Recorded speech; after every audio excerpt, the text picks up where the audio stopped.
MBBS ಮಾಡಿದ್ರೆ ಬರೀ doctor ಆಗ್ತಾರೆ ರೀ, ಕಾಮನ್ ಸೆನ್ಸ್ ಇರಂಗಿಲ್ಲ. ಡಾಕ್ಟರ್ ಆಗಿರ್ತಾವೆ, ಏನಾಗಿದೆ ನನಗೆ ಅಂತ ಕೇಳ್ತಾವೆ, ಮೈ ಸ್ವಲ್ಪ ಬಿಸಿ ಇದೆ, ಸ್ವಲ್ಪ ತಲೆ ನೋಯ್ತಾ ಇದೆ, ಯಾಕೋ ಸೊಂಟ ಎಲ್ಲ ಆಕಿನ ಹೇಳ್ತಾಳೆ ರೀ, ಇವ ಏನೋ ನೋಡಂಗೇ ಇಲ್ಲ ಆಕಿನ. ಅದಕ್ಕೆ ಆ ಸಿಮ್ಟಮ್ಸ್ ಈ ಪುಸ್ತಕ ತೆಗಿತಾನೆ, ಒಂದು ಆ್ಯಂಟಿಬಯೋಟಿಕ್ ಒಂದು ಪ್ಯಾರಾಸಿಟಮಲ್ ಬರಿತಾನೆ ಕೊಡ್ತಾನೆ. ಒಂದು ಹೆಲ್ತ್ ಕ್ಯಾಂಪ್ ಮಾಡಿ ಸಾಯಂಕಾಲ 3 ಜನ ಡಾಕ್ಟರ್ ಆರಾಮ್ ಕಟ್ಟಿ ಮೇಲೆ ಕುಂತಿದ್ರು. ಒಬ್ಬ ಕಾಲು ಎಳ್ಕೋ ಅಂತ ಬರಕತ್ತಿದ್ರು ಇವ್ರ ಕಡೆ. ಟಕ್ ಅಂತ ಒಬ್ಬ ಡಾಕ್ಟರ್ ಪೋಲಿಯೋ ಸ್ಪೆಷಲಿಸ್ಟ್ ಅವ ನೋಡಿ, 5 ವರ್ಷದಲ್ಲಿ ಅವನಿಗೆ ಪೋಲಿಯೋ ಹಾಕ್ಸಿಲ್ಲ, ಪೋಲಿಯೋ ಡ್ರಾಪ್ ಹಾಕ್ಸಿಲ್ಲ, ಪೋಲಿಯೋ ಎಫೆಕ್ಟೆಡ್ ಪಾರ್ಟ್ ಅದು ಕಾಲು ಪೋಲಿಯೋ ಆಗಿದೆ ಅವನಿಗೆ. ಬಗಲಾಗೊಬ್ಬ ಕುಂತಿದ್ದ, ಅವ ಯಾರು ನ್ಯೂರಾಲಜಿಸ್ಟ್. ಅವ ಹೇಳಿದೆ no it is not polio. Cerebral ಸಿಸ್ಟಮ್ನಲ್ಲಿ ಹೊರಟಿರ್ತಕ್ಕಂಥ ಒಂದು ವೇನು ಡಿಸ್ಲೋಕೇಟ್ ಆಗಿರೋದ್ರಿಂದ ಅವನು ಕಾಲು ಎಳೆದು ಹಾಕ್ತಿದ್ದಾನೆ.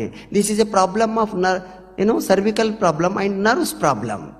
ಬಾಗಲಾಗೊಬ್ಬ ಎಲುಬು ತಜ್ಞ ಕುಂತಿದ್ದ, ಮೂಳೆ ತಜ್ಞ. ಅವ ಅಂದ no it is not polio, it is not ನರ ಪ್ರಾಬ್ಲಮ್, ಇದು ಸ್ಪೈನಲ್ ಕಾರ್ಡ್ನಲ್ಲಿ ಅವನಿಗೆ ಪ್ರಾಬ್ಲಮ್ ಇದೆ.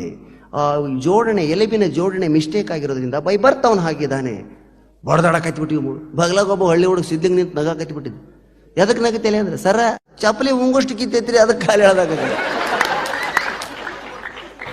ಚಪ್ಪಲಿ ಉಂಗುಷ್ಟು ಕಿತ್ತಿದ್ರು ಕಾಲು ಎಳ್ದಾಗ್ತಾನ ಅನ್ನೋದು ಯಾವ MBBS ಹೇಳ್ಕೊಡಂಗಿಲ್ಲ. ಅಲ್ಲಿ ಬರೀ ನರ